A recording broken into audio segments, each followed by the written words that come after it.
السلام علیکم ورحمۃ اللہ وبرکاتہ۔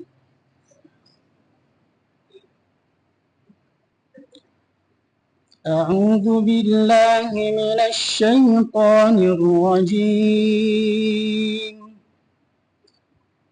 بسم اللہ الرحمن الرحیم۔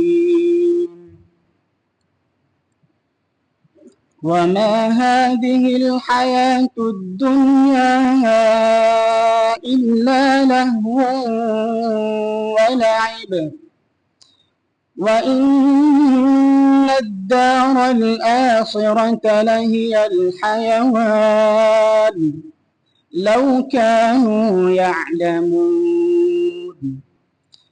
فإذا ركبوا في الفلك دعوا الله مخلصين له الدين، فلما نجاهم إلى البر إذا هم يشركون، ليكفروا بما آتيناهم وليتمتعوا فسوف يعلمون۔ أولم يروا أنا جعلنا حرما آمنا ويتخطف الناس من حولهم أفبالباطل يؤمنون وبنعمة الله يكفرون۔ ومن أظلم ممن افترى على الله كذبا أو كذب بالحق لما جاءه، أليس في جهنم مثوى للكافرين؟ والذين جاهدوا فينا لنهدينهم سبلنا وإن الله لمع المحسنين۔